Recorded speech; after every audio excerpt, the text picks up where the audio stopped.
Hey guys, tonight we will hear a dramatic story called The Most Disgusting Sexual Habits of People in the Dark Ages. You will never imagine that this terrible thing could happen. This isn't just a list of bizarre old customs. It's a journey through the mud, blood, and secrets that lived behind castle walls and in the shadowy corners of peasant villages. What happens when shame doesn't exist and sin walks proudly in the open? You're about to find out. So before you get comfortable, take a moment to like the video and subscribe, but only if you genuinely enjoy what I do here. Let me know where you're tuning in from and what time it is there. Now dim the lights, maybe turn on a fan for that soft background hum, and let's ease into tonight's journey together. It begins in a foul-smelling room, stone walls damp with condensation, straw mats strewn about the cold floor. You're lying on one of those mats wearing a linen shift soaked in your own sweat. The smell of rot and mold is inescapable. A single candle flickers in the corner, casting shadows across the rough wooden beams above. This is your world, a forgotten 12th century monastery, hidden deep in the woods of Sussex, England. You're not a monk. You were taken here against your will. Your name is Corwin, at least that's what your mother called you before she was sold to the bishop's steward. Now you're considered a penitent servant, a term that loosely means you scrub chamber pots, crush herbs for the apothecary, and on some nights are sent to the upper tower. Those are the nights you don't speak of, not even to the other 4 souls trapped in this stone cage with you. There's Agnes, whose laughter used to echo down the stone corridors before her teeth were knocked out by Father Gillibert's walking staff. She's only 16. Then there's Osric, a man with hollow eyes who speaks to ghosts when the bells ring at midnight. Beatrix, the brewer's daughter, is strong, silent, and smells like barley and fear. And finally, there's Everett, the only one who remembers what life was like outside these walls. He hums old ballads from Normandy when the moon is full, though you don't know if it's to remember or to forget. The monastery isn't a holy place, not anymore. It's a sanctuary for the sins of the clergy, where indulgences are bought with flesh instead of coin. The bishop's men use it to purify anyone they find offensive, rebellious, or simply inconvenient. It's said that in the crypt beneath the chapel, they perform rites no one dares speak of. But you've seen the stains on the altar stones and the raw meat left in iron bowls. You've heard the muffled screams behind the confessional wall. You didn't believe the worst rumors until the day Agnes was summoned alone. She had just turned 16, the age of consent under canon law. A celebration of sorts was held in the monks' dining hall. You were there pressing your back against the stone wall as the older monks raised their goblets and clapped her on the shoulder.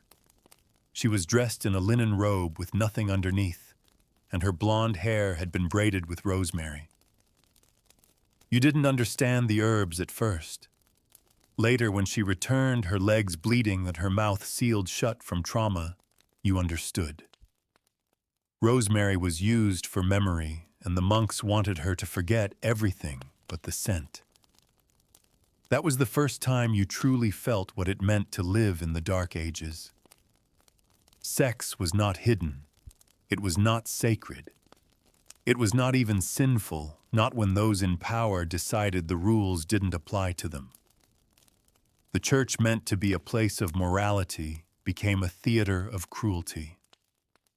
Every week, confessions were taken not with ears, but with hands and mouths. They called it penance. You called it something else. Even the architecture of the monastery seems built for secrets. Behind the scriptorium, there's a stairwell that leads to a locked cellar. Everett once told you that's where they keep the bed of purification. No mattress, no blankets. Just splinters and ropes and a basin of pig fat. They say it's a tool for cleansing carnal thoughts. But you know the truth, it's used to breed silence through shame. Those who've gone down rarely return the same. One winter morning, snow thick against the stained glass windows, you overhear the monks talking in Latin. Beatrix is kneeling by the hearth, scrubbing soot from the stones, and you hear the word succubare, to lie beneath.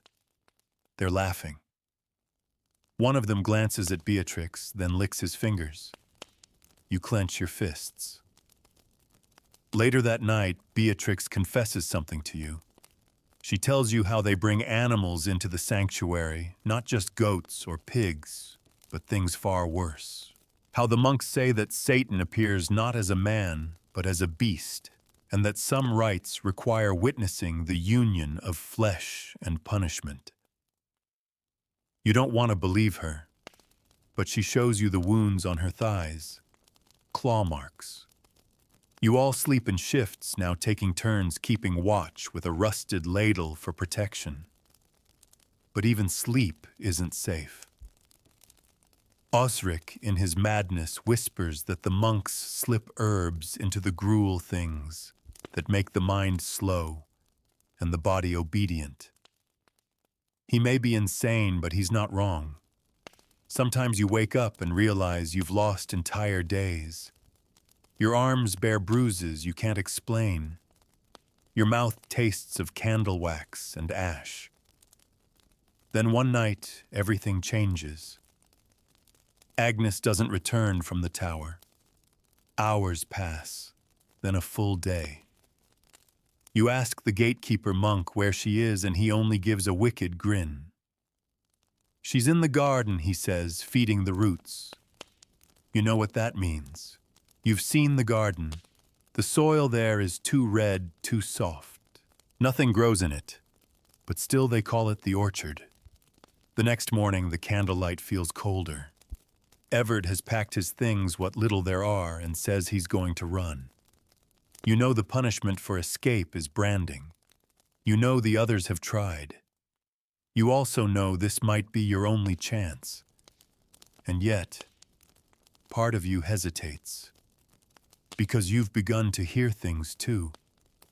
From beneath the chapel, scraping, chanting, whispers and voices that don't match any monk you've seen. The habits of this place go beyond disgusting. They border on the demonic.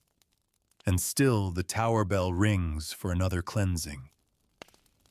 The bell tolls again, low, measured, a sound that quakes through your chest like distant thunder.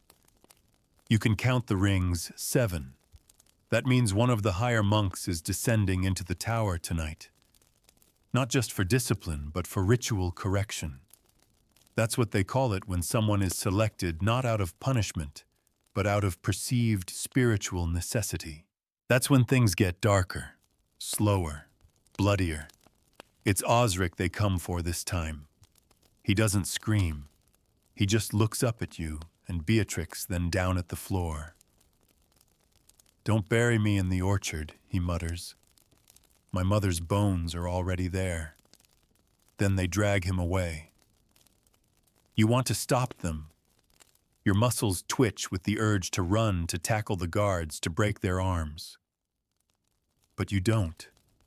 Because you know that if you do, it'll be you strapped to the bed of purification next.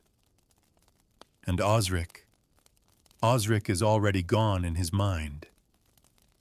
Maybe this is mercy, or maybe that's just what you tell yourself to sleep at night. That night, Beatrix curls beside you on the straw mat. She doesn't speak, but you feel her shivering against your spine. The wind howls through a crack in the wall like the breath of a dying god. You stare at the ceiling, counting each splinter in the rafters until dawn comes, and Osric doesn't. 3 days later, the head monk, Prior Godric, summons you personally. His robe smells of incense and sweat. His beard is trimmed too neatly for a man who claims to own nothing. "Corwin," he says in a voice like thick syrup, "we've noticed your strength, your devotion. We believe it's time you were promoted. Promoted. The word sticks in your throat. In the monastery, promotion can mean many things, none of them good. You're escorted to the apothecary's chamber, where shelves of dried herbs, bottled fluids, and animal bones line the walls. You see things there you don't recognize. Purple mushrooms that pulse faintly. A jar of teeth, some of them human. A vial labeled aquavirium, a mixture rumored to enhance fertility in beasts. Godric places a warm, calloused hand on your shoulder. You're to assist in preparing the sacred oils, he says, for the cleansing. You nod. You don't argue. You don't even blink. You're not brought to the tower, though. Not yet. Instead, you're taken to the old nunnery quarters abandoned after a fire 2 winters ago. There, behind a crumbling door, you find a sight more grotesque than anything you've seen. 4 women, naked, kneeling in a circle around a pit filled with cold ash and animal bones. Their hair is shaved, their bodies painted with ochre symbols that look older than Latin. At the center of the circle lies something you don't want to describe, something that looks like a man and a beast at the same time. Limbs twisted, mouth stitched shut. Beatrix is there too. She's not painted. She's not naked. She's chained to the wall. You cry out before you realize what you're doing, but Godric clamps your mouth shut with one hand. Watch, he whispers. This is the church's hidden work. These rites cleanse lust from the soul. If you serve well, you'll never have to confess again. You're forced to sit. Forced to inhale the burning herbs tossed into the pit thyme nettle and something coppery. Your head spins. The room warps. You see the 4 women begin to chant, though their mouths remain closed. The stitched man-beast twitches, and one of the monks unchains Beatrix. She's too weak to stand. And that's when you realize what your promotion is for. You're meant to help them restrain her. Your body moves before your mind catches up. You punch the nearest monk in the throat. Grab Beatrix by the arm. You don't even think. You just run. Through corridors slick with mold. Past novices who look too terrified to intervene. You kick open a servant's door and burst into the frigid night. The snow has begun to fall again. Beatrix is barely conscious. Her lips are blue. You hoist her over your shoulder and sprint into the woods. Behind you, the bell tolls an alarm this time. They'll come for you. Of course they will. They always do. But this time you have a head start. You run until your lungs ache, until your boots fill with snow. You run past the old Roman road, past the plague pits, past the half-burnt effigies hung on trees to keep evil spirits at bay. The forest grows thick, quiet, ancient. Somewhere an owl calls once and then goes silent. Eventually you find shelter, a shepherd's hut long abandoned. The door creaks, but it holds. Inside there's a pile of hay, a rusted sickle, and the bones of what was once a goat. It'll do. You lay Beatrix down, cover her with your cloak, and finally allow yourself to breathe. She wakes hours later, her voice barely a rasp. Corwin, did we make it? You nod, but neither of you smile. Because deep in your gut, you know this is just the beginning. The next morning, you begin to understand the weight of what you've done. Beatrix is too weak to walk, but her eyes are clear again. She remembers everything, and she tells you stories. Stories about what she saw in the lower catacombs, about how monks kept women in pens like animals, about rituals involving animal entrails and candles made of rendered human fat. About children, yes, children being told that their purity made them perfect offerings for cleansing sin through touch. You listen. You don't interrupt. Because you saw it too. You just didn't want to believe it. Later that day, as you scavenge for food, you find a scrap of parchment nailed to a tree. A church bounty. Your name is on it. So is Beatrix's. There's a drawing of you both crude but recognizable. And underneath it, a reward 5 gold florins or absolution from all past sins. The church wants you, dead or alive. You tear the parchment down, burn it in the snow, but more will come. You have only 2 options: run deeper or fight back. And somewhere behind your ribs, something cold and sharp begins to grow. Not fear. The forest becomes your home, your shield, and your trap. Each morning you awaken with snow clinging to your lashes, your back stiff from sleeping on frozen earth. Beatrix coughs through the nights now, sometimes drawing blood.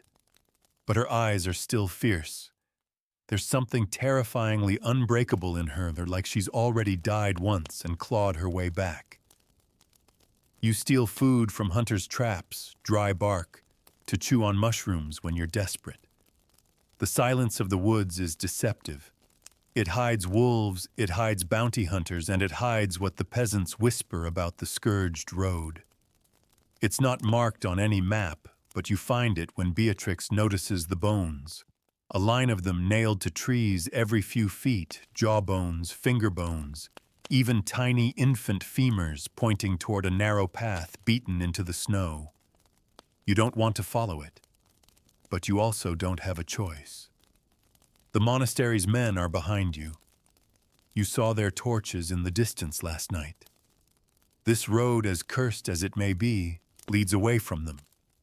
You walk until your legs go numb, until the bone signs give way to something worse, sigils carved into bark. Circles within circles, and next to them ornaments of clothing. Not just rags, priestly garments, robes with the church's golden thread still faintly glimmering under frost. All cut to ribbons.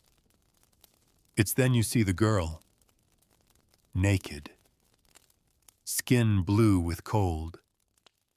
She's crouched beside a tree, her mouth moving, but no words come out. She's drawing something in the snow with a broken twig. A spiral. You call to her softly. She doesn't flinch, doesn't blink, just keeps drawing. When you get closer, you realize she isn't drawing symbols. She's writing names. Beatrix crouches beside her and gently places a hand on the girl's shoulder. "What's your name?" she whispers. The girl looks up. Her eyes are white, clouded with rot. "She's blind," you murmur. "No," Beatrix says. "She's dead." And the girl smiles. You run. You don't look back until the spirals are behind you, until the trees grow thick again, until the last bone nailed to the tree has cracked in half. That night, Beatrix tells you about the wilderness sects. She speaks of groups cast out by the church, not because they were evil, but because they knew too much. Women who bled under moonlight and said it gave them power. Men who claimed the body was sacred, even in its filth, its lust, its animal form. Groups who called out the church's twisted ways and were branded heretics, witches, blasphemers. Some of them fled into the forests. Some of them were hunted. Others survived and adapted. You wonder if the girl was one of them. You wonder if the bones are warnings or invitations. The next village you find isn't on any map. It's called Frithmoor, a swampy settlement perched on the edge of a frozen bog. The houses are built on stilts and the air smells of rotted fish and something more metallic. Blood, maybe. A woman watches you from her porch. She has no eyebrows, just scars where they should be. Her teeth are filed into points. When you ask for shelter, she nods once and beckons you inside. You'll want to stay quiet after dusk, she says. That's when they come out. Who, you ask? She doesn't answer. Her name is Mavina. She claims to be a healer, though her hut is filled with more bones than herbs. She smears crushed berries on Beatrix's lips and mutters things in an old tongue you don't recognize. Beatrix groans in her sleep, but the color starts returning to her cheeks. That night, Mavina lights a dozen candles and places them around the hut. To keep them away, she mutters. To keep who away, you ask again. She pauses. Then she tells you about the penitent takers. You've heard whispers of them before. Monks who left the church centuries ago but continued its sacred duties in secret. Men who believed that the most shameful acts brought the greatest spiritual revelations. They wore nothing but hoods, painted their bodies in leeches and ash, visited villages under the guise of confession, and left behind nothing but silence and blood. They don't speak, Mavina says, not even to each other. They only watch. And when they take someone, they don't return them, not whole. You shudder. Beatrix stirs in her sleep. Her skin burns with fever. The poultice isn't enough. Mavina leans in, voice low. There's one other thing I can try. But it isn't clean. What is it, you ask? She leads you to the edge of the bog where a pit has been dug into the frozen muck. Inside it are bodies, dozens of them, some old, some fresh, all arranged carefully, almost lovingly in a spiral. These were men, she says, pilgrims mostly, sometimes priests. They came here looking for something sacred. They found it. She hands you a dagger carved from bone. You want to save your friend. You'll need to bathe her in a tonic made from the glands of the drowned. Mix it with her blood. Force her to drink it under moonlight. You recoil. That's not healing. That's Dark Age medicine, she finishes for you. There is no pure here. Only what works. You look back at Beatrix. Her lips twitch in her fevered sleep. She's slipping. You can't lose her. Not after everything. So with shaking hands, you climb into the pit. The smell is unbearable. You gag. Your knees sink into the cold, wet flesh. But you keep going. You find a man whose eyes are still intact, still watching something far beyond this world. His body is bloated but whole. With the dagger, you do what must be done. Later, you brew the tonic. Later still, under a cloud-covered moon, you hold Beatrix's head and pour the mixture down her throat. She coughs, chokes, then gasps, and her eyes open. She is awake. She is alive. But something in her stare has changed. Something darker. The next day you prepare to leave. Mavina doesn't ask where you're going. She only gives you a pouch of herbs and a warning off the roads. The church controls them. But the wilds answer only to older laws. You ask her what she means. She smiles with pointed teeth. You'll understand when the moon is next full.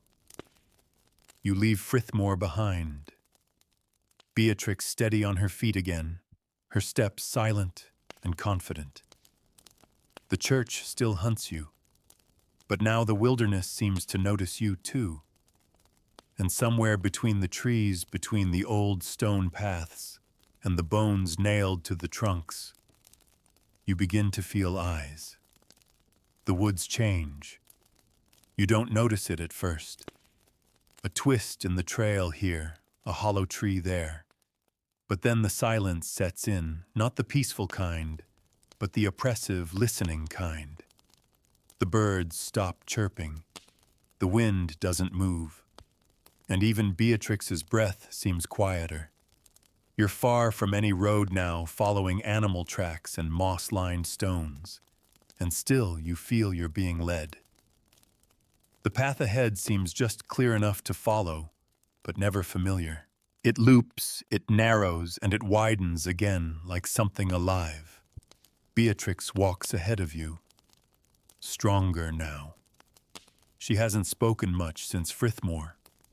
Sometimes at night you wake to find her standing under the trees, whispering words that don't sound like any language you've heard. Once she was bleeding from her nose, eyes rolled back. You asked what happened. Just the woods, she said. They speak if you listen. You believe her. One evening, as the sun dies red behind the tree line, you come across a circle of stones half sunken in the ground, old, cracked with moss, carvings so faint they're nearly worn smooth. You recognize the symbols from the books in the monastery.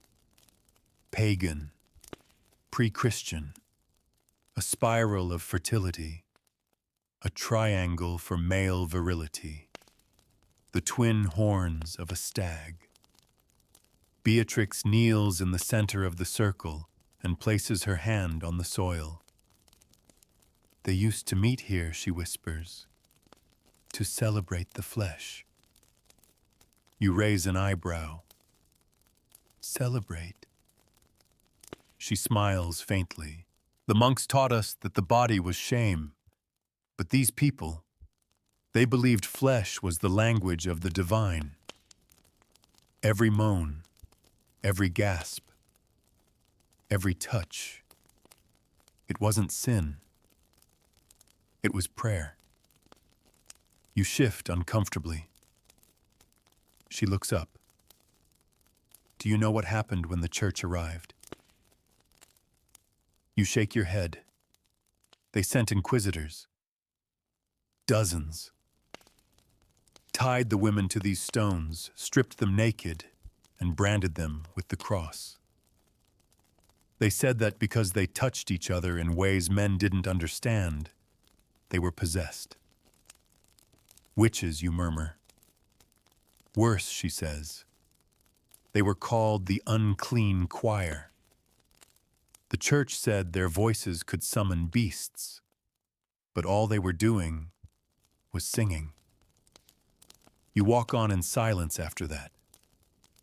Later that night you hear moaning, not from Beatrix, who sleeps dreamless beneath her wool cloak, but from somewhere deep in the woods. Low, breathy, rhythmic.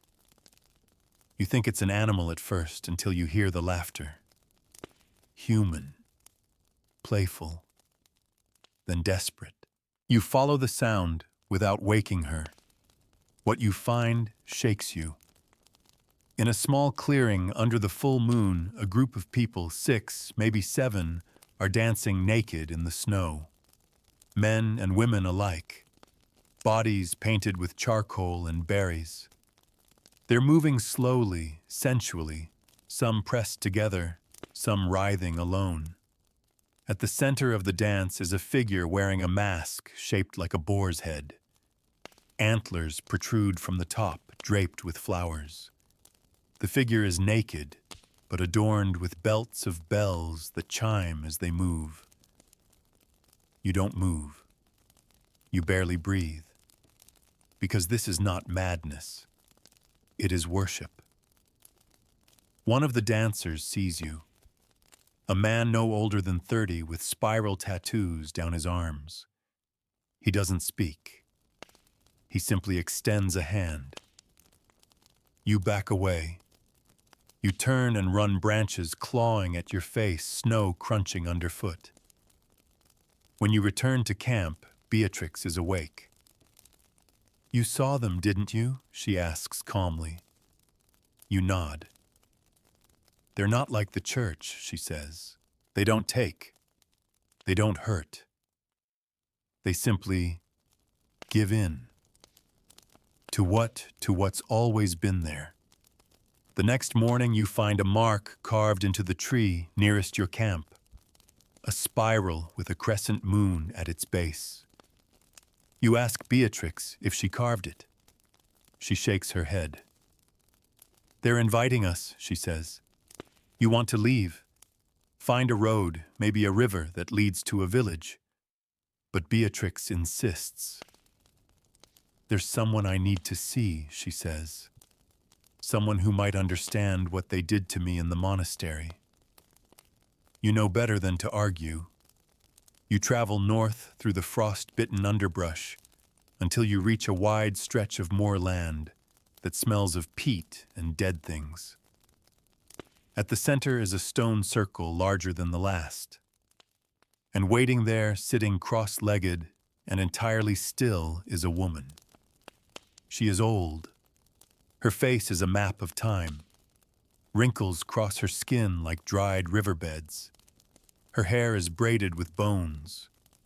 But her eyes are sharp as daggers. You've been touched by the stain, she says without preamble. You freeze. What stain? The church, she spits. They infect. They don't cleanse. Every ritual they steal, they twist. Every pleasure they find, they punish. You've seen it. You nod. She turns to Beatrix. And you, what have you become? Beatrix answers, voice steady. I don't know. But I want to. The woman nods. Then you'll need to descend. There's a place they buried, deep in the caves beneath the marsh. A place where even the monks feared to walk. That's where your answers are. You ask what's down there. Before the church, there was another way, a darker one. But not evil, just honest. The flesh was not a thing to hide. It was worshipped. You want to know why the church is obsessed with sex, because they stole it from the gods. You shudder. What kind of gods? She leans close. The kind who never ask for silence, only moans. That night you make love to Beatrix for the first time. You don't plan it. It happens in the quiet beneath a shroud of snow with a fire crackling near your feet. Her touch is gentler than you imagined, and her kiss tastes of herbs and ash. But when it ends, she turns away. What's wrong? You whisper. She doesn't speak. Then she says, something inside me woke up. In the morning, she leads you to the edge of the marsh. Beneath the surface, hidden by reeds and rot, is a wooden hatch bound with rusted iron. It groans as you open it. Stairs descend into blackness, and the air smells of sweat and old incense. As you descend, torch in hand, you feel it. Not fear, not dread, but arousal. Like the walls themselves remember. Beatrix follows you into the dark, her steps sure, her breath slow. And the deeper you go, the more you begin to understand. The Dark Ages weren't afraid of sex. They were afraid of who controlled it. And you're about to find out why. The air thickens with every step. It feels wet in your lungs like breathing through cloth soaked in sweat. You clutch the torch tighter. Behind you, Beatrix's footsteps echo steadily, calm, unfaltering. But in your chest, your heart beats like a war drum. The stairs are carved from stone, uneven, slick with moss and ancient slime. You count the turns, 3 spirals downward. No light, no sounds but your breathing. And then the walls change. They're no longer rough-hewn. These were crafted deliberately, skillfully. Symbols are etched in the stone spirals, open eyes, entwined limbs. Some of the carvings are unmistakably erotic. A woman astride a man, both with mouths open in either pleasure or scream. Below them, a creature with antlers looks on, smiling. Beatrix runs her fingers along the carvings. These are older than Christianity, she says. Older than Rome. They knew something about the body that we've forgotten. You say nothing, because you're looking at a carving of a child. Naked, surrounded by men, you gag bile rising into your throat. Beatrix doesn't look away. The past wasn't pure, she whispers. It was honest. You both walk on. You emerge into a chamber that takes your breath. It's vast, larger than any church you've seen. A domed ceiling glistens with mineral veins, and at the center lies a dais carved from red stone. Upon it sits a statue. It's shaped like a woman, but with antlers. Breasts, bare thighs, open arms outstretched in welcome or warning. At her feet is an altar made of blackened bone. You step closer and see the grooves in the stone meant to catch fluids. Beatrix breathes in. This was a place of offering. You glance around the chamber. On the walls, more carvings, graphic, frenzied. Bodies in every position imaginable. But they aren't just depictions of sex. They're acts of worship. In one, a woman is shown giving birth under a full moon, her hands gripping the antlers of the goddess. In another, men with painted faces lie beneath veiled figures, their mouths open in ecstasy. Beatrix kneels before the altar, eyes closed. She whispers something you can't understand. You step backward. Something about this place feels alive. There's a sound, faint, echoing, a rhythm, not speech, breathing. You raise the torch and turn slowly. At the far edge of the chamber, shadows move. Figures, naked, crawling on all fours, covered in ash and blood. Their eyes shine dimly in the torchlight. You count them 5, 6. Beatrix stands slowly. She doesn't run. Who are they, you ask, voice trembling. She answers without fear. Keepers. The figures stay at the edge of the light, watching, sniffing. Then one of them speaks, not with words, but a low moan. Another follows, then another, and they begin to crawl in a circle around you, around the dais, around the statue. Chanting begins, low, guttural, wordless, but ancient. Your skin crawls. Beatrix looks at you. Her eyes gleam with tears. They're calling it back, she says. Calling what? She reaches out and touches your chest. The truth. The thing the church feared. The union. The figures close in now. One touches your leg. The skin is cold, but the touch is reverent. You flinch. Beatrix steps into the center of the dais. I have seen the sins of the church, she calls aloud, and I have carried their corruption in my body. But now, I give it back. She cuts her palm with a stone shard and lets the blood drip onto the altar. The figures moan in unison, and then silence. The torches extinguish. You don't remember how long the darkness lasts, but when light returns, dim from some glowing lichen overhead, Beatrix stands alone. The figures are gone, but the statue has changed. Where once was carved stone, now there is flesh. The antlered goddess breathes. Her mouth is open. Beatrix kneels. She's awakened, she says, and she wants to see the world again. You try to speak, but your tongue is heavy.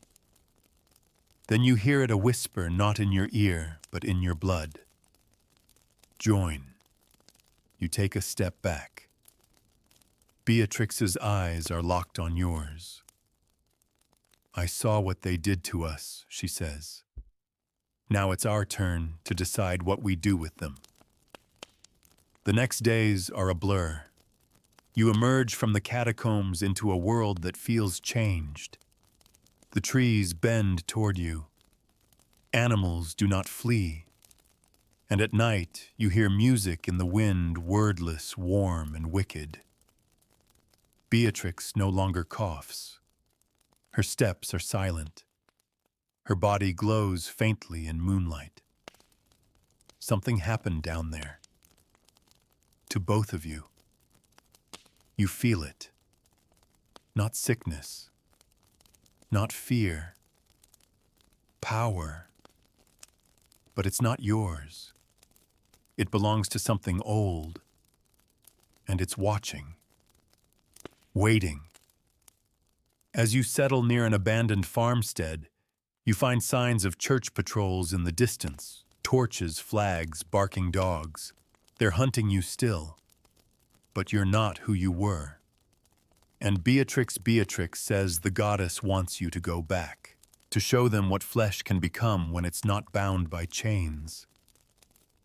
Let them taste their own poison, she whispers. Let them see what purity gave birth to.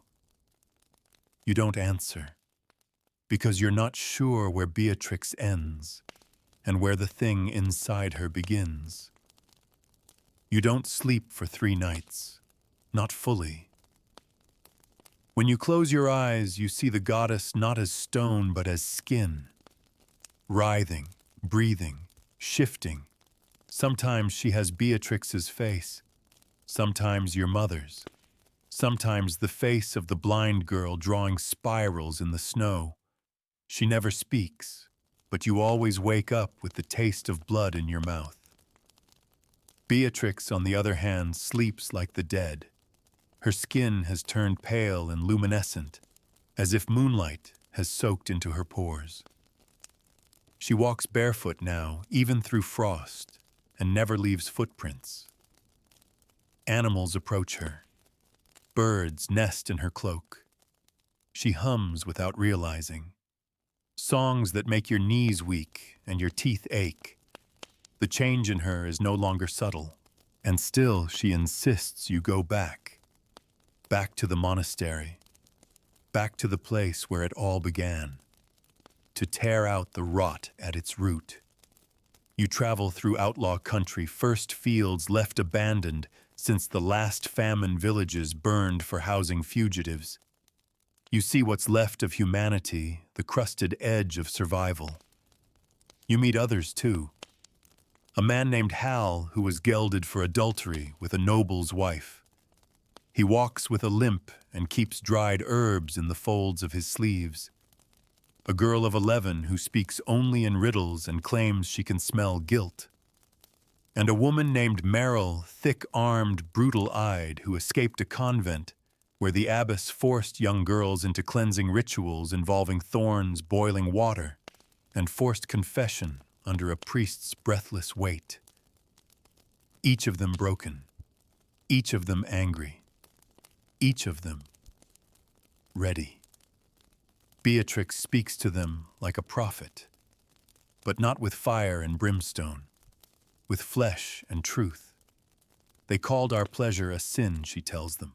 So let's show them what real sin looks like. They follow. You try to stay silent. Let her lead. But every time she looks at you, you feel the weight of what she became in those caves. You feel your own flesh responding, not with lust, but with hunger. The old monastery looms ahead days later, tall, gray, cursed. The trees don't grow near its walls. The birds don't fly overhead. You remember the smell, the wet mold, the human waste, the incense and sweat. And you remember what they did. To Agnes. To Osric. To you. Beatrix stands at the edge of the tree line and holds up a vial. Inside is something black and thick. You don't ask where she got it. She hands it to Hal. Pour this into the well, she says. Before matins, let them drink it. Hal grins. His teeth are missing in the front. Meryl sharpens her blade on a whetstone and mutters a prayer in a tongue you don't know. The girl just smiles and whispers. The roots are watching. Night falls fast. You sneak in the same way you snuck out through the old servants' tunnel near the pigsty. The grates have rusted, and the tunnel is even narrower than you remember. You crawl through the stink, the slop, the memories. When you emerge into the lower kitchens, you pause. It's silent. Too silent. Then you hear it. A moan. Not of pleasure. Not of pain. Of habit. You follow the sound and find them two monks, faces, slack eyes, dull. One is knelt before the other, performing an act you know he's been trained to hate. They don't see you. They're not really there. Beatrix watches with mild interest. This is what their purity leads to, she murmurs. The starvation of the soul. She walks past them without a glance. You follow, and into the heart of the monastery you go. The others fan out. Meryl takes the east wing where the novices sleep. Hal disappears toward the bell tower. The girl, no one sees her leave. You and Beatrix enter the chapel.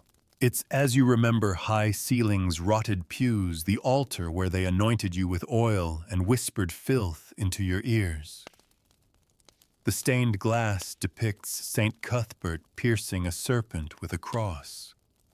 You always thought the serpent looked like a woman.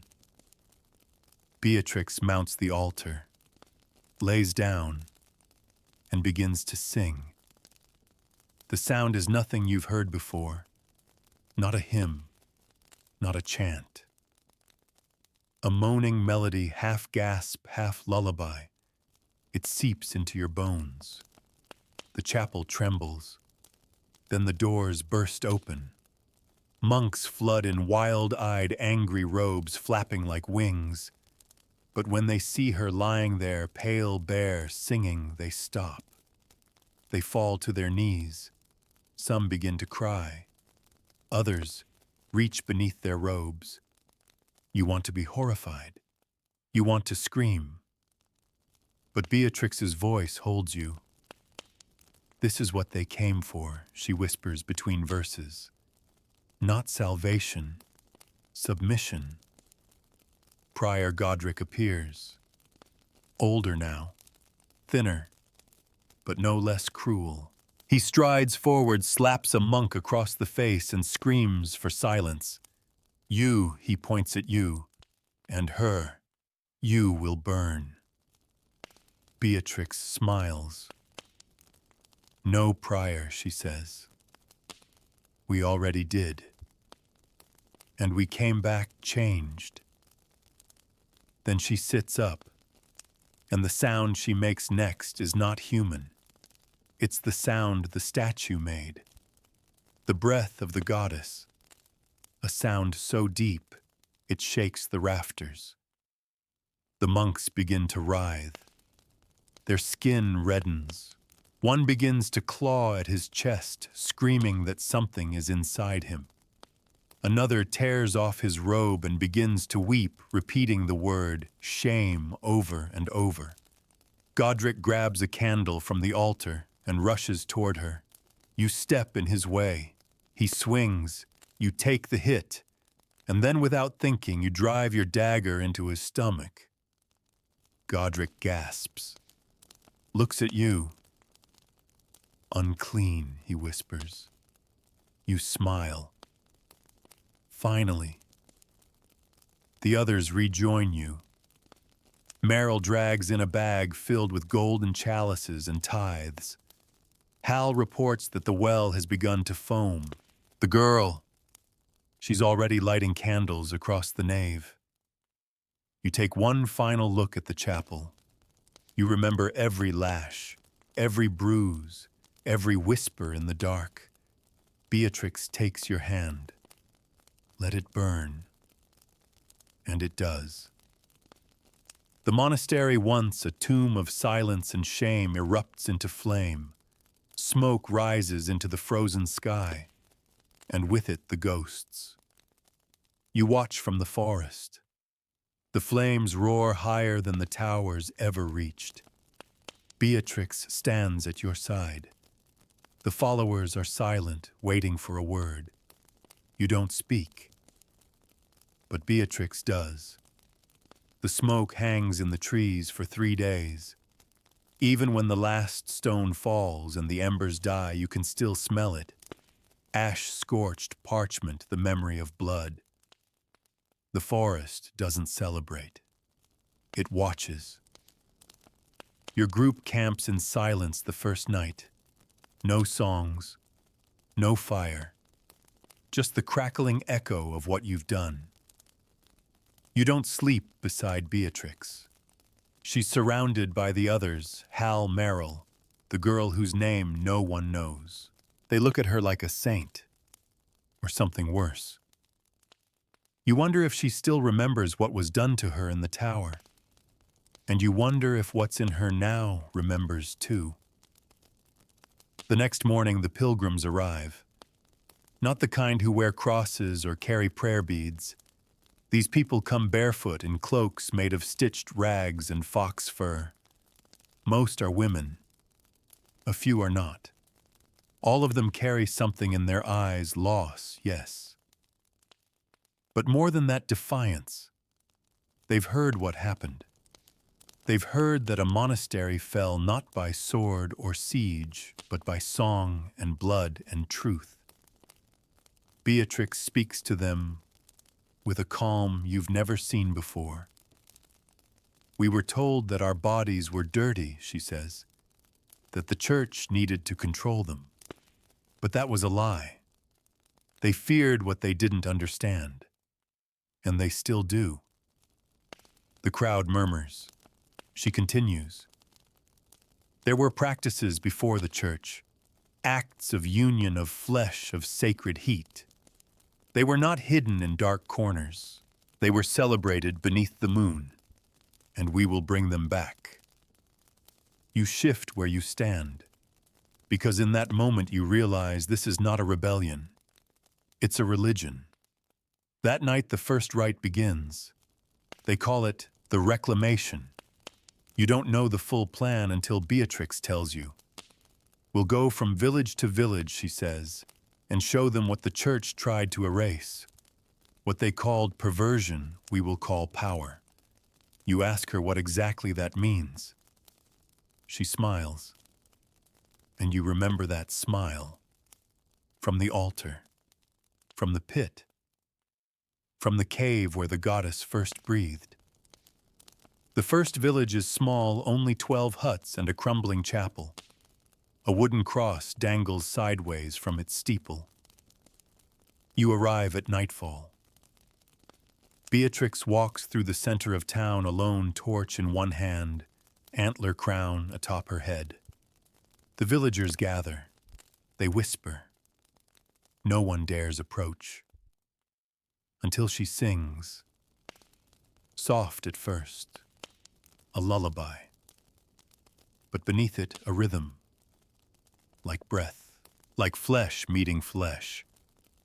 Then Merrill steps forward, disrobes completely, and kneels in the snow. Beside her, another follower does the same. A man and a woman. Naked, vulnerable, eyes open. They begin to move together. Slowly, reverently. The villagers gasp, but no one stops them, because it doesn't look like sin. It looks like freedom. Afterward, the villagers don't drive you out. They feed you. A woman named Sybil brings warm milk and dried apples.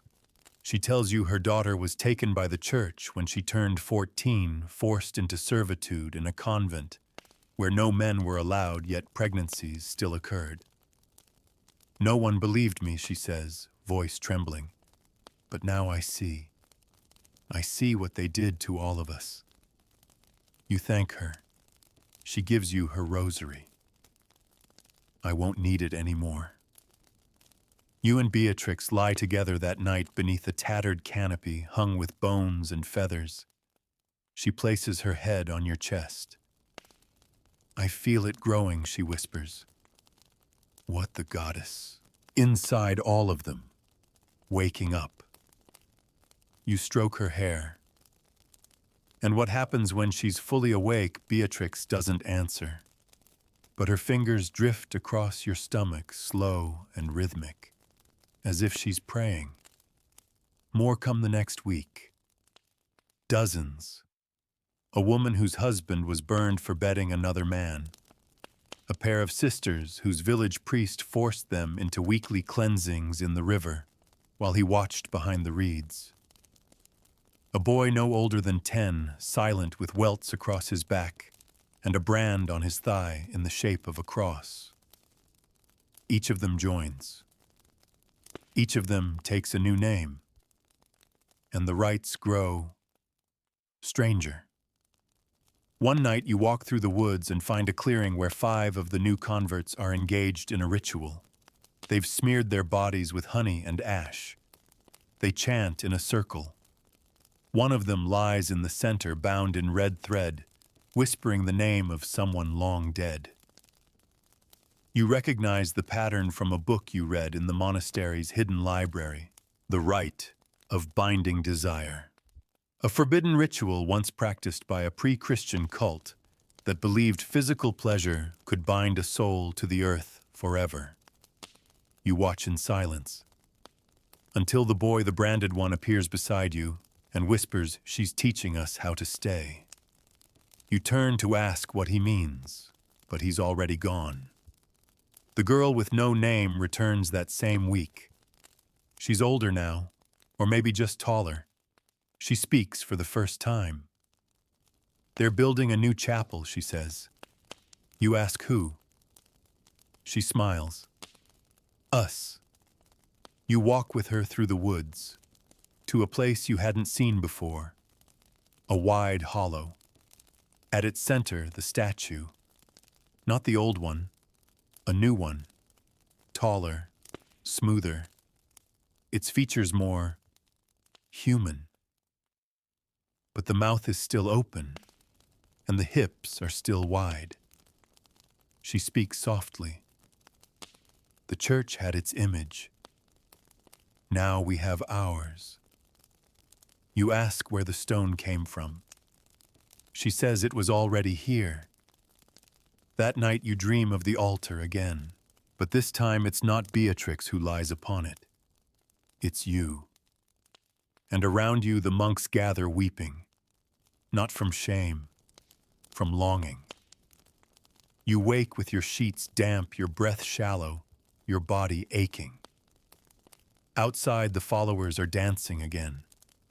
Their moans echo in the trees, and above it all, the stars pulse like watching eyes. You sit alone near the edge of camp. You no longer know if what's happening is justice or just another form of control. But you do know this: something ancient has returned, and it's using Beatrix's voice. They come at dawn, not monks, not pilgrims, soldiers. 36 armored in chainmail and crimson surcoats. Their helmets bear the mark of the bishop's guard, a unit summoned only for heresy, pestilence, or war. You wake to the sound of horses snorting in the trees and the dull clank of steel against shield. Beatrix doesn't flinch. She rises from her bed of moss and bone naked, painted with soot and crescent symbols across her ribs. Her hair is woven into a crown of dried flowers and bloodied thread. She looks more goddess than girl. "They've come to stop us," she says. You say nothing, because behind those soldiers is a priest. Not just any priest, Father Bellard. He taught you your catechism. He whispered the Psalms in your ear while his fingers crept beneath your tunic. Now he stands at the edge of your grove with a cross high above his head. "Corwin," he bellows, "by the authority of St. Peter and the power of Holy Rome, I demand you surrender this blasphemous woman." You stare at him, then at Beatrix, then at the followers, dozens now behind her, painted, scarred, naked, silent. And you say the one thing he never expected. "Come take her." What follows is chaos. Not battle, not yet. But the slow unraveling of order. The soldiers draw closer, but hesitate. They see the rites carved into the trees. They smell the incense pungent with herbs outlawed by the church. And they see the statue, massive feminine, draped in sinew and rose petals, staring down with unblinking stone eyes. One of the younger guards stumbles backward. Another vomits. A third kneels not in worship, but in confusion. Bellard curses them all. This is depravity, he spits. This is not what God intended. Beatrix steps forward, calm as a lake before a storm. "Then what did he intend, Father?" she calls. Your hands between thighs. Your punishment behind locked doors. You used God to mask your filth. We use flesh to reveal it. A woman screams behind her. It's Merrill. She's gone into one of the ritual trances. She claws at her own thighs, painting herself in blood. "Let them feel what they did to us," she shouts. And then she runs at the soldiers. The first arrow hits her shoulder. She doesn't fall. The second pierces her stomach. Still, she doesn't fall. She reaches the line and grabs a soldier by the throat before they cut her down. It's only then that battle truly begins. Screams, metal, fire. You draw your knife, the same bone blade you used in the bog. You don't even remember who you stab, only the smell of blood and wet wool, the taste of iron in your mouth. Beatrix moves through it like a storm. She never picks up a weapon. She just sings. That same chant from the cave's low, rhythmic primal. And as she does, people collapse. Some soldiers fall to their knees and weep. Others tear at their armor, clutching at their crotches, moaning as if in pain or pleasure. The battlefield turns into a fever dream. Flesh and steel, moans and screams, and through it all the statue watches. When it ends, the snow is red. Half the soldiers are dead. The other half run. Father Bellard lies face down in the mud mouth filled with pine needles. Beatrix walks to him, turns him over with her foot. He coughs, gurgles, looks up. You were always soft, he spits at you. You step forward, breathing hard. Beatrix holds out her hand, stopping you. "I'll do it," she whispers. She straddles his chest. Not with lust, with power. And as the followers gather in a circle, she cuts away his robes, slowly exposing the soft, pale belly of a man who once called himself holy. Then she whispers into his ear. You don't hear what she says. But whatever it is, he begins to sob. She kisses his forehead. And then she drives a branch, sharpened and soaked in oil, into his mouth. and lights it. Afterward, the group is quiet. No celebration, no prayers, just breath and snow. Beatrix turns to you. This will not be the last time, she says. They'll send more. You nod. And what then? She takes your hand. We make them feel what we felt. In the days that follow, the movement grows. They call themselves the Order of the Open Veil. No one names Beatrix their leader. She simply becomes it. They paint their bodies, their homes, their crops with spirals and crescent moons. Sex becomes ritual. Birth becomes sacred. Shame becomes outlawed. But not everything is pure. One night you catch two followers dragging a young boy into a clearing. They say he's been chosen. You stop them. You fight them. You break a jaw. But afterward you find Beatrix waiting. She looks disappointed. They were honoring the right, she says. You shout. He's a child. She touches your cheek. So were you. Once. You recoil, and for the first time since the caves, you feel afraid of her. You begin to see fractures. A woman tied to a tree for refusing a ritual. A man left in the snow because he wept during an offering. The teachings twist just a little. Consent is sacred, unless the goddess asks otherwise. Pleasure is worship, unless it distracts from the mission. Desire is truth, unless it leads you away from her. You try to speak to Beatrix, but she just smiles. We have to undo centuries of silence, she says. It won't be clean. The dreams come again. But now the statue has your face, and Beatrix is kneeling, bleeding, praying. You wake with your mouth full of moss, and the distant sound of chanting. It starts with a trial. You didn't know the order had such things until they did. The accused is a boy no older than 12. His name is Finric, and he arrived 2 weeks ago from a famine-stricken village on the edge of the frost marsh. He's thin, bright-eyed, and quiet. You saw him smile for the first time yesterday when Beatrix gave him a warm cloak. Now he's shackled to a tree. The crowd is restless.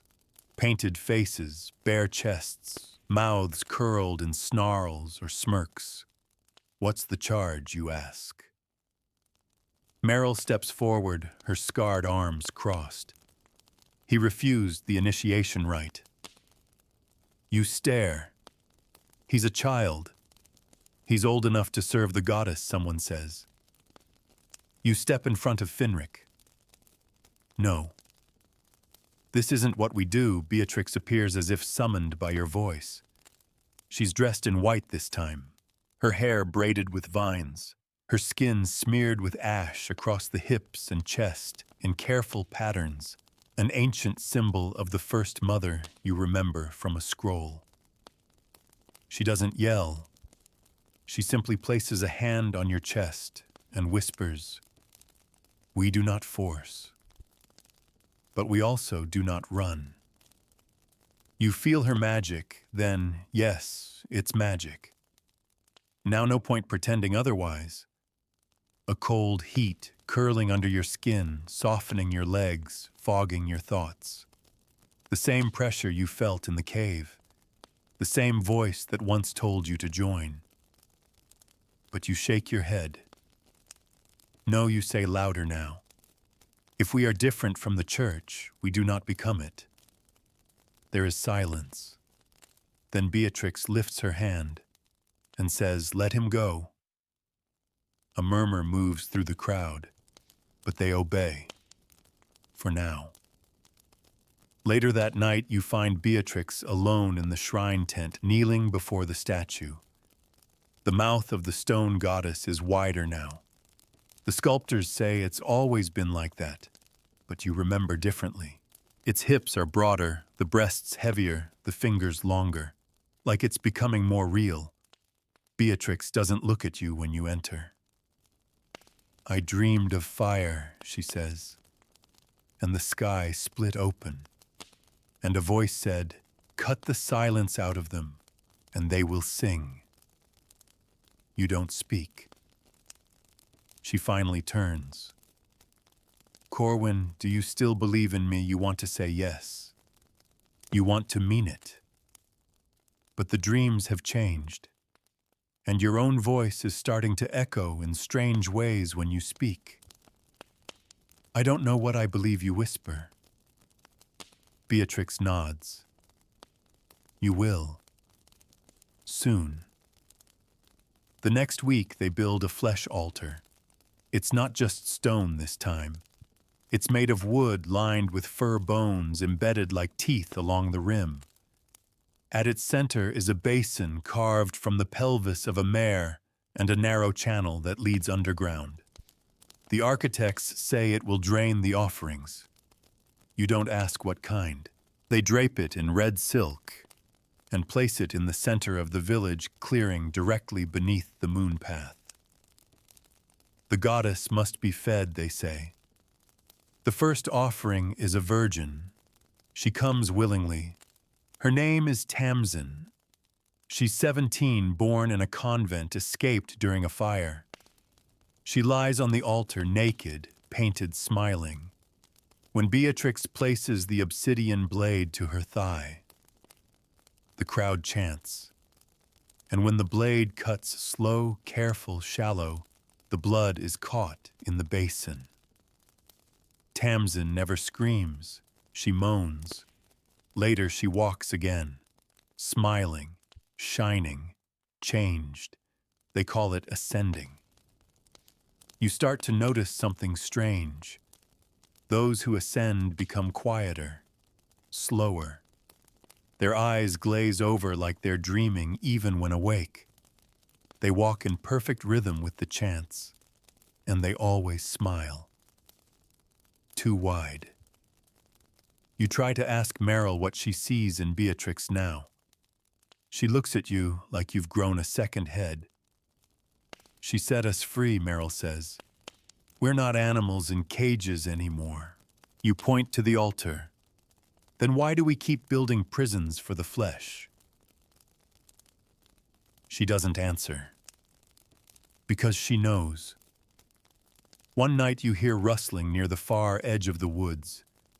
You follow it expecting a wild boar or maybe a thief. What you find is worse.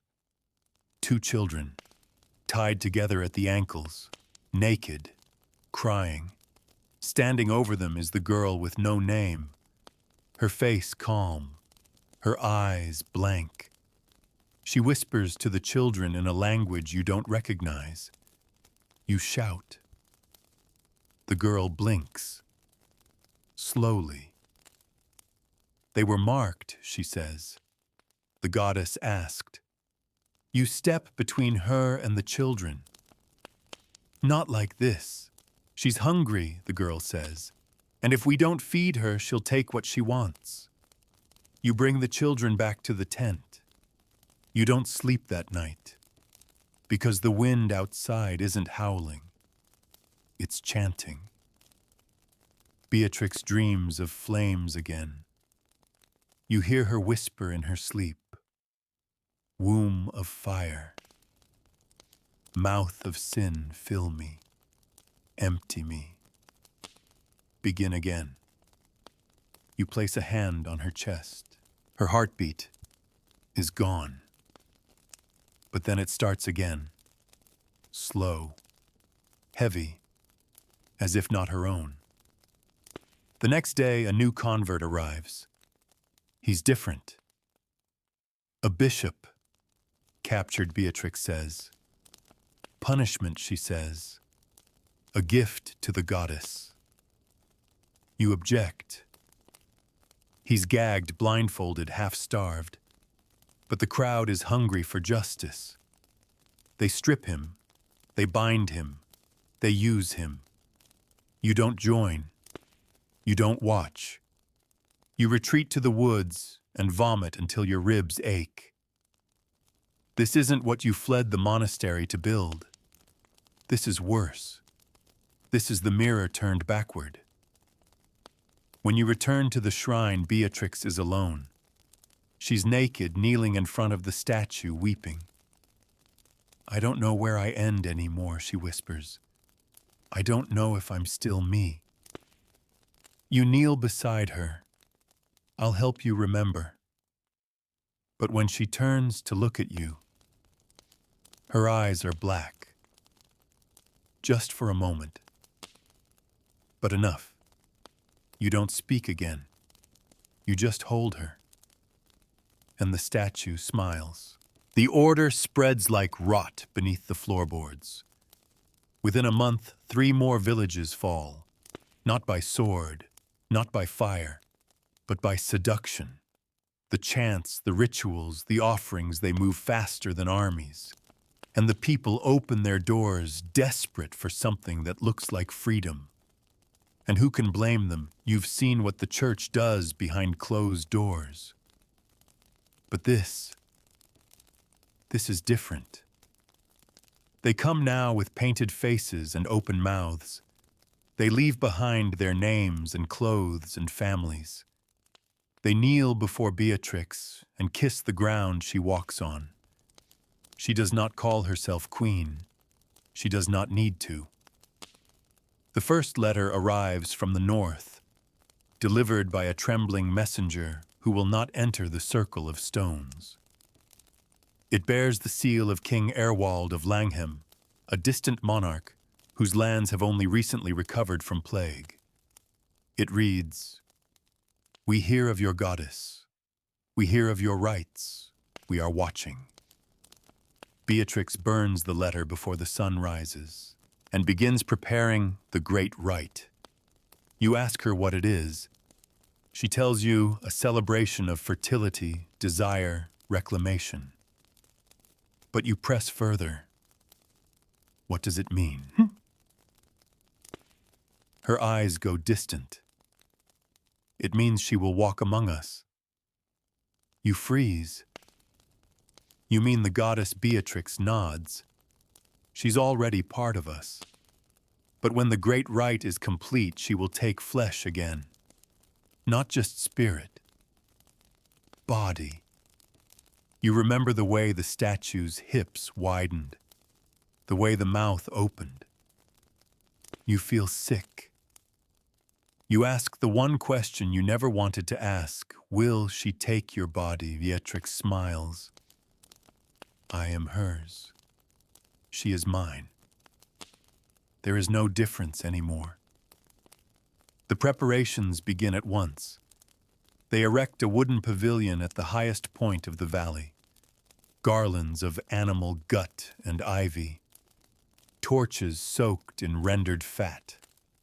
An altar built from bones of the first ascended those whose bodies didn't survive the rituals, but whose bloodlines they say now bloom in the soil. The people are restless, eager. Naked dancers rehearse the movements. Musicians practice songs that don't follow melody, just rhythm. Breath, moan, whisper, pulse. At night they practice intercourse in unison. Rows of bodies, aligned, moving. A wave of flesh. And Beatrix stands at the center, watching. You cannot sleep. When you close your eyes, you see the goddess, not as stone anymore, but as a woman of meat. Her belly is round, her breasts full, her eyes bottomless. And when she opens her mouth, your name slithers out covered in warmth and filth. You wake drenched in sweat. You speak to Hal. One of the few who still remembers when all of this began with fire and fear, not ecstasy. I think it's gone too far, you tell him. Hal doesn't argue. He lights his pipe, blows smoke. I tried to leave last week, he says. Made it halfway to the river before my legs gave out. Poisoned, you ask? He shakes his head. No. I heard her, in the trees. She sang my name, like my mother used to. You don't speak, because you heard it too. That night you dream of a mirror. You see yourself naked, covered in symbols. Beatrix behind you whispering, open, open, open. And when you look down, your own chest opens like a door, and something crawls out. Something wet and grinning. You wake before dawn and leave the camp. You walk north alone, to a place you remember from before.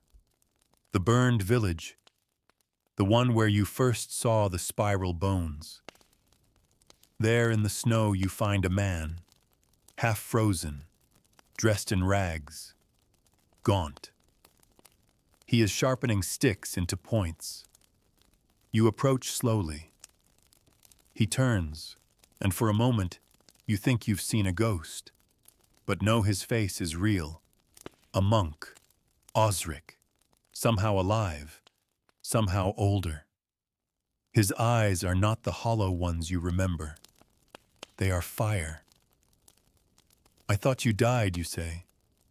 He smiles. I did. Then I woke up, in the wrong world. You sit beside him. He says nothing for a long time. Then he looks you in the eye. You're going to have to kill her. The words hit like a stone. You stand, shake your head. She saved me. She saved us. Osric doesn't flinch. She's not her anymore. You turn to walk away. But he grabs your wrist too fast for an old man. She's building a god out of hunger and flesh. That thing in her head, it doesn't want freedom. It wants worship. It wants obedience dressed up as pleasure. He leans close. You want to save her. You have to end her. You pull free. You run back to the forest. But his voice follows. Before the right. Before she's not Beatrix at all. You return to camp. Everything feels louder. Moans, chants, the beat of drums. It's as if the trees themselves have a heartbeat now. Beatrix is preparing herself in a sacred tent. No one is allowed in. But you know she's in there, alone, for now. You sit by the shrine, and you begin to plan. Not as a lover, not as a disciple, but as a man who has seen the edge of a god and knows what must be done. The great rite begins with silence. Not a holy silence, a charged one. You feel it under your skin like the press of a hand on your throat, thick, expectant. All around you, followers begin to gather at the edge of the hilltop. They come wrapped in cloth soaked with rosewater and blood, painted with spirals, faces slack with anticipation. Some are already sobbing, others moaning. The air is full of heat despite the snow. The altar at the center glows orange from torchlight, and the basin beneath it pulses faintly, as if it breathes. Beatrix hasn't emerged yet, but you can feel her, and you remember Osric's words before she's not Beatrix at all. You move through the crowd like smoke unseen.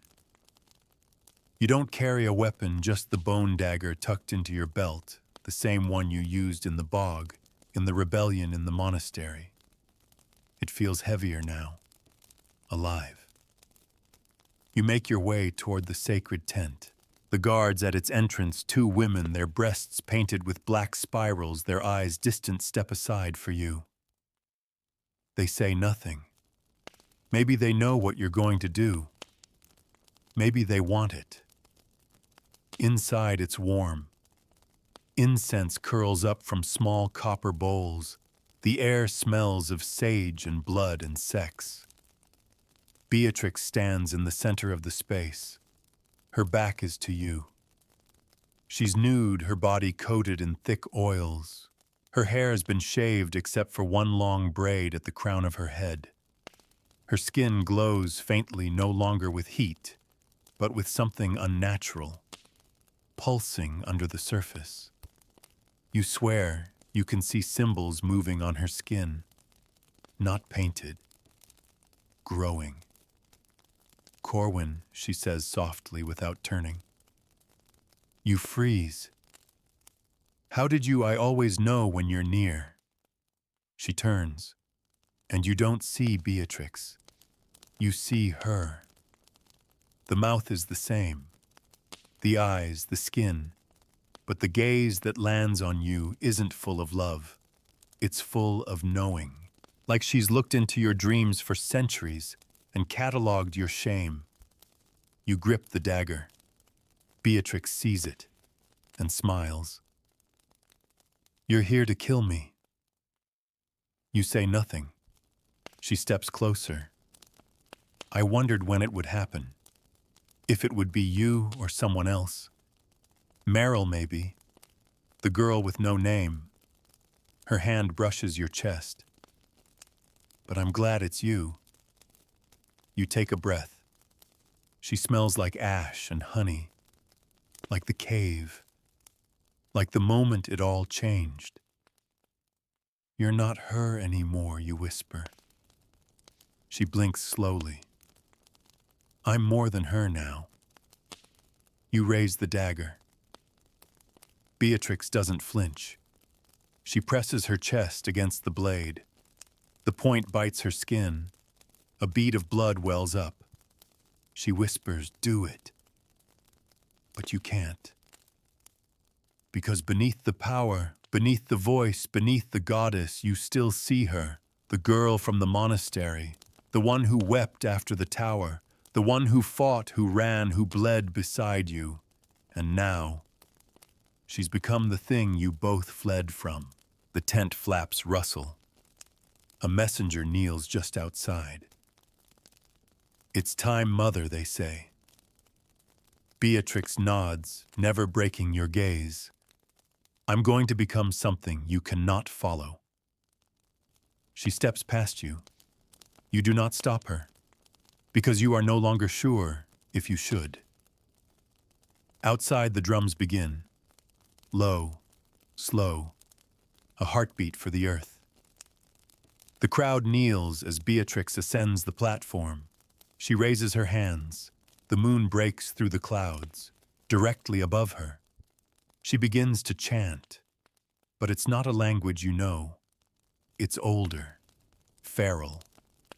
Vowels stretched until they tremble in your ribs. The dancers begin twisting, grinding, moaning.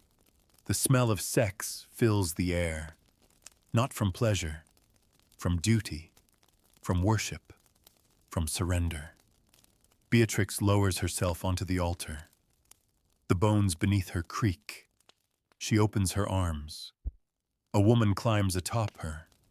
A man joins. They form a trinity, writhing, joined, slick with oil and blood, and the crowd begins to chant in time with their movement. You can feel the rhythm in your bones. You can feel her rising. The goddess, inside Beatrix, inside you, inside them all. And then the moonlight pierces the altar, direct, blinding, and Beatrix screams, not in pain, in ecstasy. The sound tears through the night. Trees bend, torches snuff out, children weep, men soil themselves, and the mouth of the statue moves. You see it. Not metaphor, not dream. It opens, and from its throat pours a sound so low and wet and ancient that you collapse to your knees. The air grows thick and hot and sweet, like a womb. You hear words in your blood. She is born again. You try to rise. You can't. You crawl toward the altar. The three atop it have merged bodies stuck together, fused by heat and desire and magic. You reach for Beatrix's hand. It's cold, but pulsing. She turns her face to you, eyes black, mouth wide. And in your mind, her voice, "Don't stop me. Don't save me. Just watch." You lie beside the altar as the rite continues. Hours pass, maybe days. You lose time. People come and go, offering flesh food, blood moans. Some collapse and never rise. Others emerge with smiles stretched too wide. And above it all, the statue watches. The mouth never closes. The chant never ends. At dawn, you open your eyes, and Beatrix is gone. In her place lies a body of stone, still soft, warm, smiling. A statue made flesh, or flesh made into stone. You're not sure anymore, and you whisper, "Beatrix." But the thing does not answer, because she is not there, because maybe she never was. The altar is quiet now. No more moans, no more chanting, no more merging bodies, just stillness. And the wind, you lie beside the stone form that used to be Beatrix, or the shell of her, or the shape she left behind. You can't tell anymore. Her skin is hard, but not cold. Her lips are parted slightly, like she might still be whispering something. But you can't hear her, not anymore. You sit up. The world around you feels hollow. The followers are scattered across the clearing, like debris after a storm. Some lie curled together, limbs entwined asleep or lost in dream trance. Others kneel in prayer before the altar, rocking slowly, eyes rolled back. A few are dead, their bodies, stiff mouths open in final pleasure or terror. You can't tell the difference. The goddess has come and gone, and left a silence that is heavier than her presence ever was. You stagger through the valley. The red silk banners hang limp in the trees. The garlands of intestine and ivy have dried and blackened. The drums are silent. The dancers gone. Everywhere you step, you find traces of the rite. Spilled wine, blood, torn garments. The ground beneath your boots is warm, still. And when you look closely, you see it's not dirt. It's flesh. The earth has taken on a living sheen, veined pink, pulsing faintly beneath your weight. The world has changed. And not just this patch of forest. You can feel it stretching further, like a fever under the skin of the land. You find Meryl down by the river. She's crouched, washing blood off her arms. Her back is covered in fresh scars, scratches you don't ask about. She doesn't look up when you approach. "It's done," she says. She's become. You sit beside her. What happens now? Meryl shrugs. They'll keep coming. People. The broken. The lost. The angry. They'll hear about her, and they'll want to believe she's still here. But she's not you, whisper. Meryl finally looks at you. Her eyes are hollow. No. But something is. You return to the village, what's left of it. Hal is gone. So is the girl with no name. So are dozens of others. Some followed the path north. Some walked into the woods naked, chanting. Some no one saw them leave. They just disappeared. The ones who remain speak softly now. They build shrines with their hands, press their bodies into the dirt, and claim they can feel her heartbeat. They touch each other constantly, gentle, mechanical, not out of lust, out of duty, out of fear that if they stop, she'll stop watching. You sit by the statue that night, the one that was once flesh, the one that once moved. The moon rises, the wind is still. You reach out and place your hand against her cheek. It's smooth, dry, empty. And you say softly, I should have let her go before this. A voice behind you murmurs, but she didn't want to go. You turn, it's Osric. He looks older now, but his eyes are clearer than ever. He sits beside you, sets down a bundle of dried roots, and begins to chew one slowly. You waited too long, he says.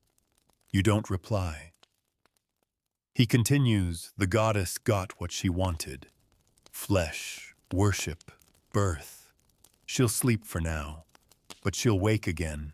Hunger always does. You look at him. What do I do? He hands you a root. Leave. While you still remember who you are. You don't sleep. You pack what little you have left, a torn cloak, the bone dagger, a pouch of herbs from Merrill. You walk past the shrine one last time, and you speak to her. Beatrix, if you're still in there, I'm sorry. No answer, not even wind. The forest welcomes you in a strange way. The trees bend back. The ground firms beneath your feet. The air clears. But it doesn't feel like escape. It feels like permission. She's letting you go or letting you think you've gone. You walk for days. Your dreams are empty now. But every once in a while, just before waking, you hear her voice. Not in words, just in breath. Close, warm, wet. You find a small village beyond the frost ridge. They've heard rumors. They ask if the goddess walks. You say no. They ask if she took a body. You say yes. They ask if she will come again. And you don't answer. Because the woman at the inn where you sleep moans in her dreams. And the bread from the baker is shaped like a spiral. And the children draw open mouths in the snow with sticks. And the local priest is missing. And no one is looking for him. That night, you lie beneath a fur blanket, alone cold, and you whisper into the dark, Beatrix, please, stop. But you don't know if it's a prayer, or a wish, or a warning. You don't keep track of time anymore. Days pass like breaths. Villages blur together, some still clinging to the church, others fully surrendered to the order. And some, worse. Places where no banners fly at all. Where people walk naked, covered in mud mouths, sewn shut, or left forever open in silent screams. You stay only long enough to rest. You never unpack your things. You don't tell anyone your name. But somehow, they always know. They call you the consort. In the village of Wensmere, the children speak in riddles. They gather in the fields and sing songs that end with groans instead of words. The women bake bread shaped like wombs. The men wear ropes around their thighs and paint black crescents beneath their eyes. You see the signs immediately. The spiral carved into the well's stone lip, the bones strung above the church door, The statue buried to its shoulders in the town square, only its mouth above ground. The innkeeper's daughter is 13. She draws pictures in soot on the walls of your room. One night you wake to find her standing at your bedside, fingers in her mouth, staring at you. She whispers, "You're the one she moaned for." You leave before dawn. You travel east. You hear rumors everywhere. They say a new mother has taken root in the redwoods. They say women have begun to birth twins with black eyes. They say priests are being hunted and buried alive in mass graves shaped like female anatomy. They say a stone mouth appeared in a lake and drinks the screams of anyone who dares speak the name Beatrix. You try to ignore it. But it's there, in every glance, every scent, every dream. She's still here. Maybe she never left your body. Maybe she never meant to. You reach the old coastline. The ocean should feel clean open. It doesn't. The salt carries her breath. The waves lap in time with a rhythm you know too well. In a ruined chapel by the cliffs, you find a mural faded and half-burned. It shows a woman with a split womb birthing not children, but mouths. The mouths are singing, and above her in curling ink she has opened us.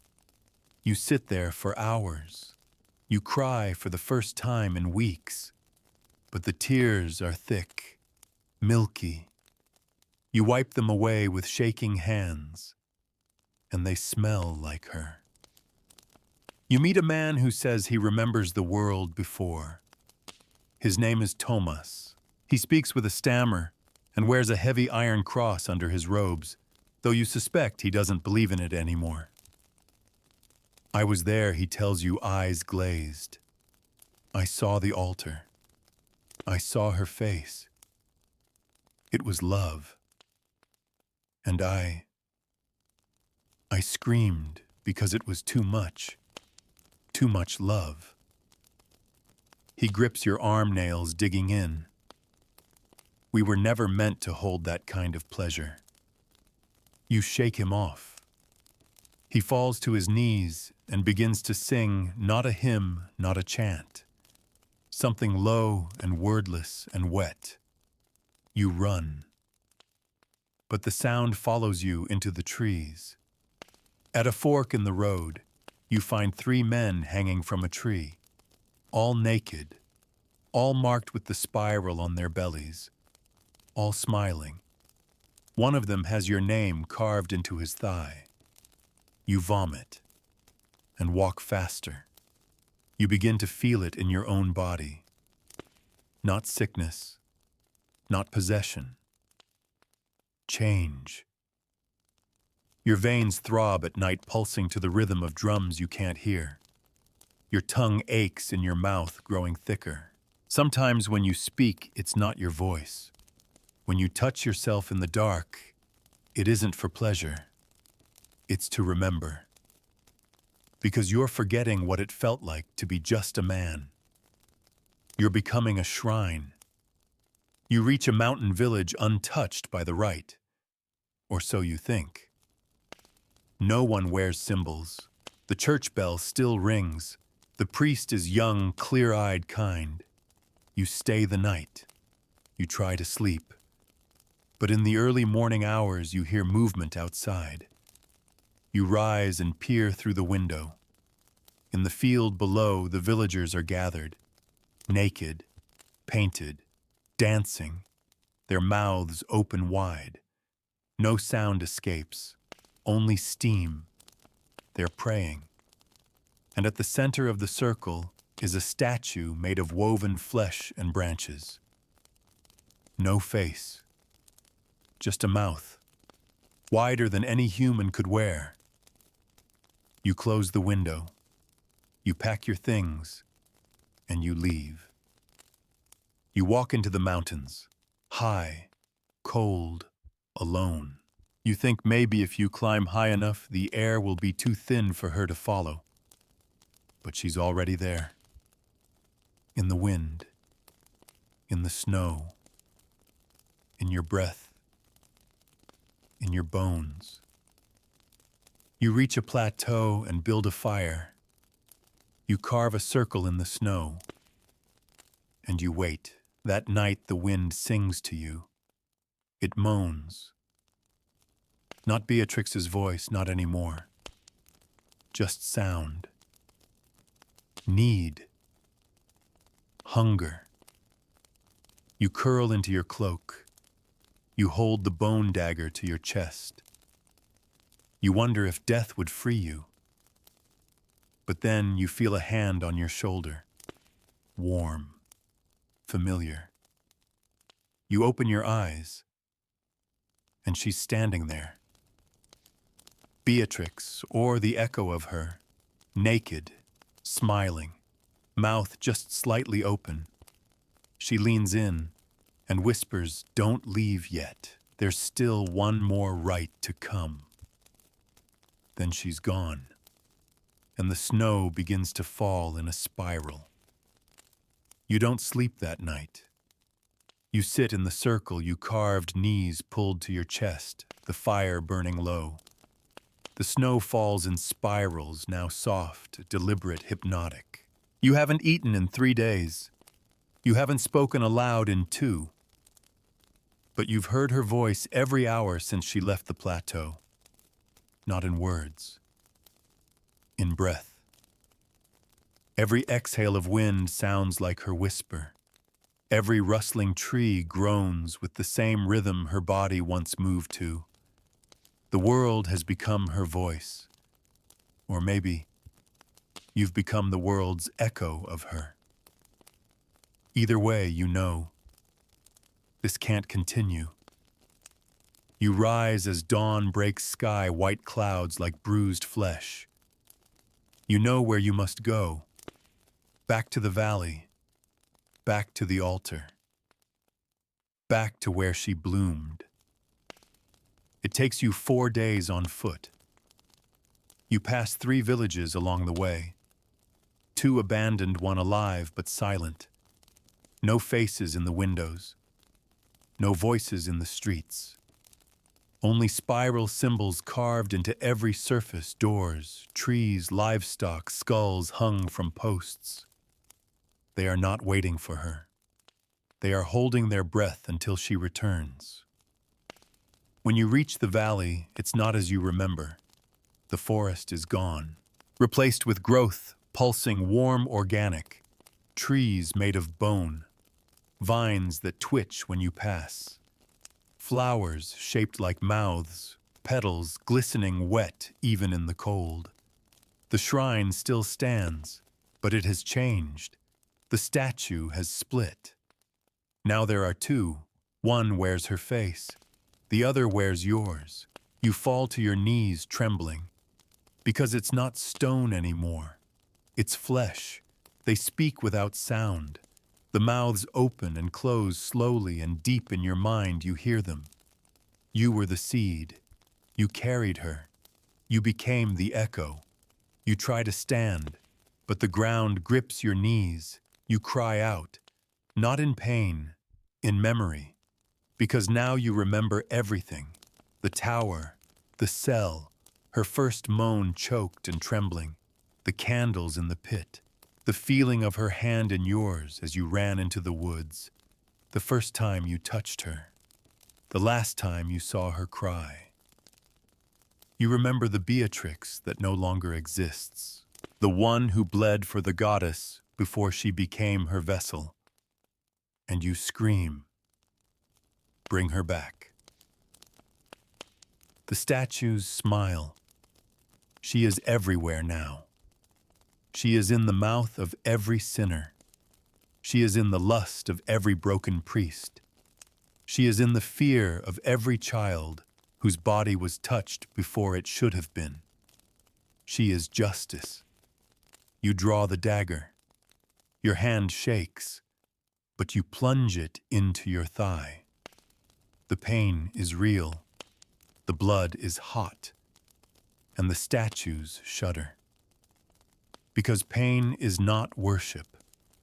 Pain is truth. Pain is what came before her, and she fears it.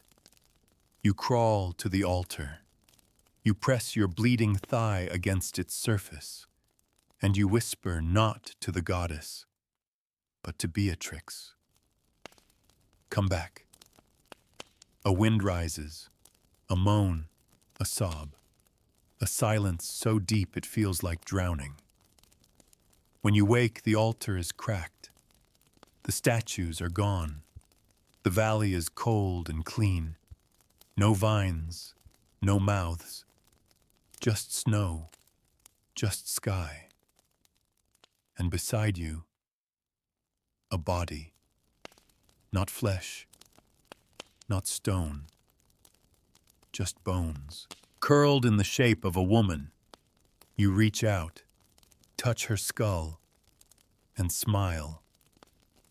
Because it's her, not the goddess, just Beatrix, returned to dust, at peace finally. You bury her in the valley. No shrine, no altar, just earth and silence. You leave the bone dagger there, buried with her. You walk north. You no longer hear her voice in the wind. You no longer taste her in your breath. But in villages, you still see the spirals, still hear the chants, still feel the heartbeat beneath the ground. You say nothing, because worship once born never truly dies. But you remember her as she was, and you carry her not as a god, but as a girl who wanted to be free. Now that our story has come to a close, allow your body to let go of the images, the echoes, the darkness. Let them float away like ashes on the breeze. All the cruelty, all the fear, all the whispered rituals, none of them can touch you here. You're safe, you're warm, and the world, as strange and cruel as it once was, belongs only to the past now. Take a moment to notice your breath, soft, slow, steady. Your heartbeat has no rhythm but your own. Nothing reaches into it. No chants, no gods, no echoing mouths. Just you. Let your muscles relax. Release your jaw. Sink into your bed, into the warmth beneath you. With every breath, imagine the weight of this long, strange journey lifting off your chest. There's nothing left to run from. Nothing left to fight. Only dreams now. And in your dreams, may you walk far from the altar. May you wander quiet fields under open skies. May the moon shine gently on your skin and not watch you with a mouth. You've made it through the valley. You've seen what lay beneath the veil, and now your eyes can close. Let sleep come easily now. Let it come without names, without gods, without spirals. Just silence, just peace, just rest.